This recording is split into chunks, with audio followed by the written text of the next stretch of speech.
네, 반백부터 한세구입니다. 오늘은 우리가 그냥 생활을 해나가면서 깜빡깜빡 잊어먹고 또 신경 쓰지 않으면 별일 아닌 것처럼 지나가는 그런 얘기들 중에서 하나를 좀 말씀을 드려볼까 합니다. 우리가 이제 그 서로 부부가 돼서 100년 해로한다 이런 얘기 하잖아요. 주례사에도 많이 나오고 그래서 뭐 검은 머리 팥불이 될 때까지 100년 해로를 하라. 그런데, 우리보다 좀, 더 어르신들을 뵈면은, 이제 말씀 나눠보면 그런 얘기를 많이 하세요. 부부가 그냥 한 날, 동시에 세상을 떠났으면 좋겠다 그랬는데, 우리가 암만 부부라고 하지만, 죽음을 마음대로 우리가 스케줄을 잡을 수는 없는 거잖아요. 그래서 처음엔 그게 무슨 말인지 잘 몰랐는데, 저도 이제 뭐 한 70 가까이 되니까, 이제 그게 무슨 말인지 알겠다.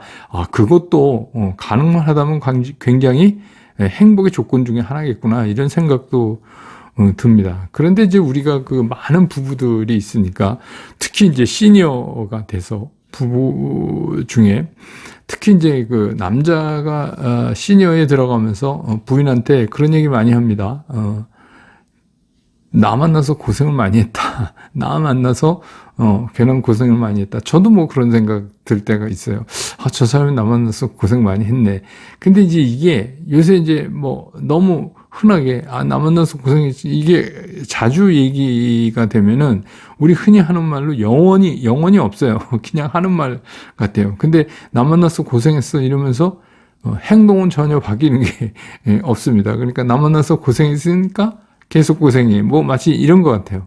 또 반면에 시니어 여자분들은 또 어떤 생각하거나 어떤 얘기를 제가 많이 듣냐면 내가 저 인간을 만나가지고 완전히 내 인생 조졌어. 뭐 이제 이러는 분도 계시단 말이에요. 그 이제 남편에 대해서 저 남자가 아닌 다른 남자를 만났으면 내가 더 잘 살았을 텐데 뭐 이런 얘기죠. 쉽게 얘기하면.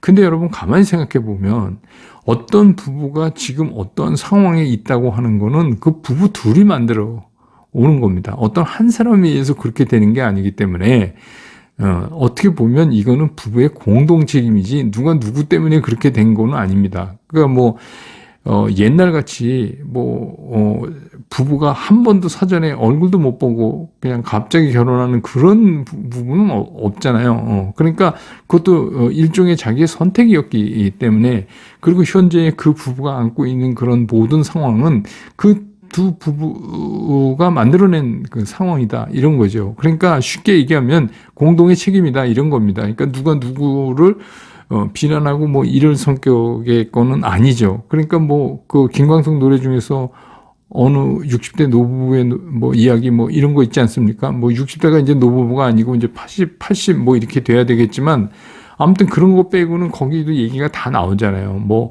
넥타이를 매주던 뭐 아내 또 애들 낳고 기르고 학교 보내고 또 출가시키고 이게 굉장히 큰 일이잖아요. 그러니까 그런 일들을 그 부부가 같이 해온다.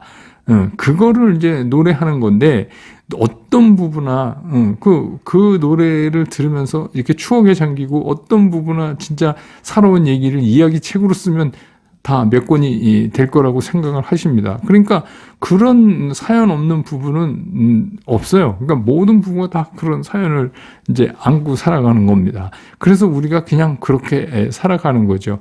그런데 제가 이제 오늘 왜 이 주제로 말씀드리려고 하냐면 며칠 전에 제 중마고우들 어렸을 때 한 동네에서 자랐고 중고등학교까지 같이 다니고 대학은 뭐 서로 이제 다른 데 다녔고 근데 이 친구는 아주 젊었을 때 미국으로 이민을 갑니다. 결혼하고 그랬는데 몇십 년 만에 한국으로 얼마 전에 완전 귀국을 했어요. 이제 그런데 그 사랑하는 아내를 작년에 미국에서 보내고 혼자 이제 들어와서 저기 따뜻하고 공기 좋고 풍광 좋고 그런 이제 남해에 정착을 했습니다. 그래서 이제 몇십 년 만에 보는 친구 그 중간에 간간이는 봤지만 친구들이 모두 모여서 한번 저녁을 같이 하는 그러니까 귀국 환영이죠. 하는 자리가 있었습니다. 근데 이제 그 부부는 진짜 이쁘게 사는 부부였어요. 그리고 그 부인도 어려서 한 동네에 있었기 때문에 친구죠, 다. 그래서 저도 잘 아는 이제 그런 사이고, 그래서 좀 어디 내놔도 모두 부러워하는 그런 이제 부부였습니다. 그런데 이제 암 때문에 고생을 좀 하다가 부인이 먼저 이제 세상을 떠나고 작년에, 그리고 이제 이 친구가 돌아왔어요.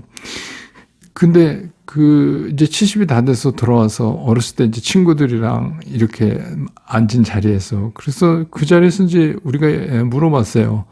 너 후회되는 게 뭐냐?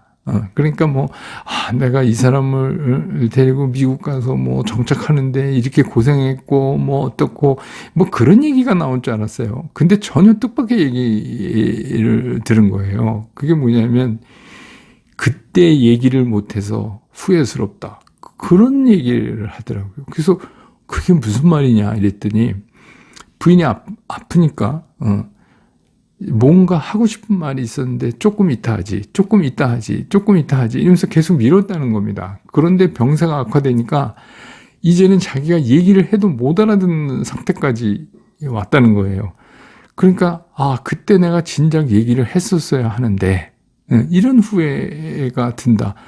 그래서 저희 아주 순간적으로 좀 찡했었습니다. 그리고선 제가 이 얘기는 반백부터 해서 여러분들한테 꼭 말씀을 드려야 되겠다. 그래서 이제 오늘 그 말씀을 드리는 거예요.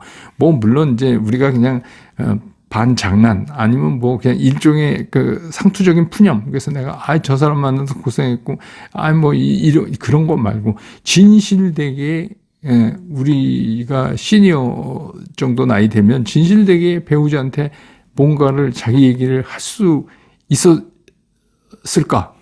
그런 기회가 있는데 나는 그냥 또 미룬 거 아닌가? 이런 것도 한번 생각해 봐야 된다.